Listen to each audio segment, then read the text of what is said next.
Friends, this podcast is on the topic looking back at 2018. 2018 is really the first big year after the reforms of this government. Before that, the government was still coming to grips about how it would push forward its economic agenda through parliament. The jostling between them and the opposition to stall legislations, to slow things down, took all of 3 years. In 2017, we saw the first onward movement with the passage of several important bills. So, in that sense, 2018 is the first calendar year when we saw the government's intended reform implemented and playing out.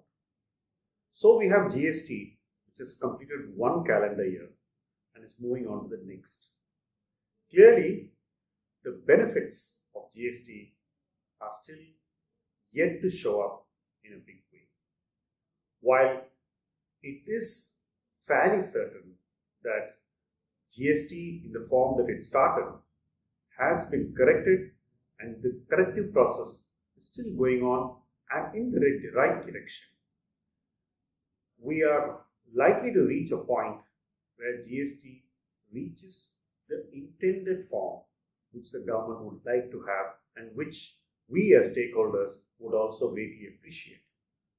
That is likely to happen over the next 1 or 2 years. For now, we have reached a significant point in the implementation of GST and in the outcomes that are measured. 2018 was also the year when the government took the bulls by the horn. The investment community was made to pay long-term capital gains, although it's quite certain that none of us are really having gains to pay taxes. But the laws are in place and it is expected that we as investors would also be contributing to the economy if and when we make significant long-term profits in the coming years. Importantly, 2018 was the year when the government really took the bank defaulters to the cleaners.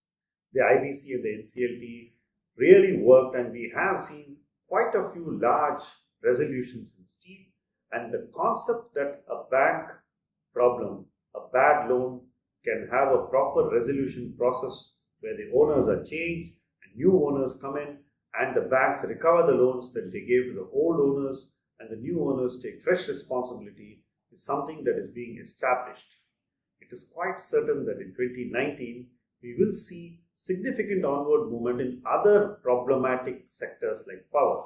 But for 2018, clearly the steel sector has set the trend and we are seeing several managements coming forward to repay their loans to avoid being referred to the NCLT.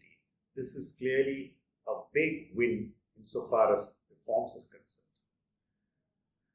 2018 was also the year when we learned what we already know but ignored. As investors, we knew that when businesses become extremely overvalued, we need to move out of them. But somehow we've become very overconfident in 2017 and early 2018, and we have paid some price for this overconfidence.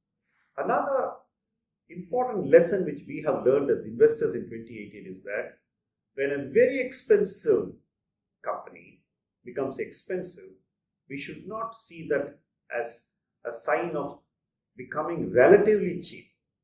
Expensive is still expensive, but a lot of us have forgotten the basics and have continued to buy falling knives in mid caps, in small caps, and micro caps. We have also done this in several businesses which are fancied, especially in financials and consumption. This is not a healthy thing, but we're still continuing to do it in the hope that in the next year, somebody else will come and be willing to buy it at a higher valuation. Clearly, we know that when we expect a greater fool to turn up at the door, we are not going to be looking at the door, but we're going to be looking at the mirror. But still, we have not really walked out of that lesson. So there is still a lot to be learned on that. 2018 has taught us some basic lessons in that area, and those lessons are not meant to be ignored by any of us. The year 2018 will count a lot more than we could account for in our portfolios. What do I mean by this? I think the quality of new decisions which we took in 2018 is going to matter much more than ever before. The reason is that we are clearly moving towards a top-down economic recovery. We are going to see the benefits of reform accrue in several sectors.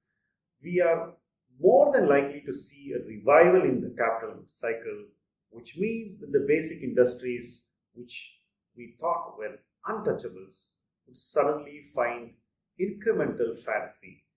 And as investors, many of us have treated them as untouchable, and we have completely avoided them.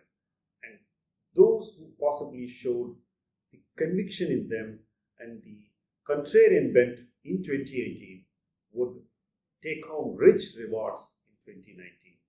While it has been a very difficult year to hold on to such contrarian conviction in the face of near consensus in the other parts, it is important to note that showing such conviction has always rewarded investors in the past, and this time will be no different.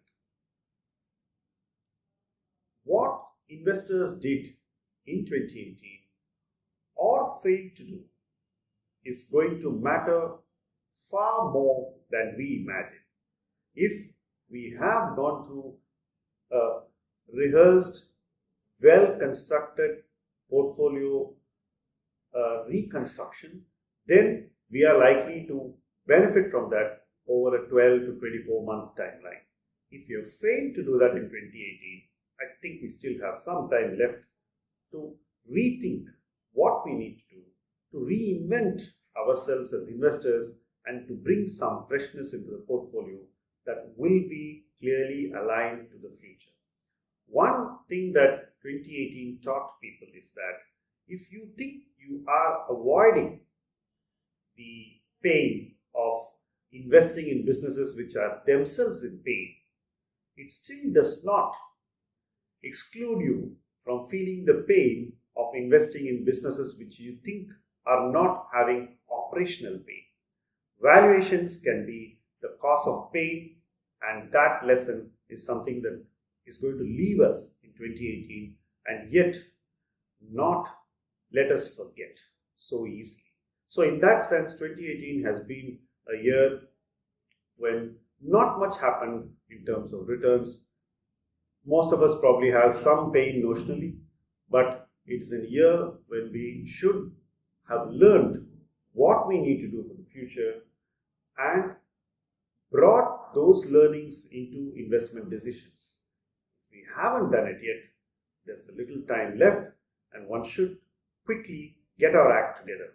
Wish you a very happy Christmas and holiday weekend, and see you soon.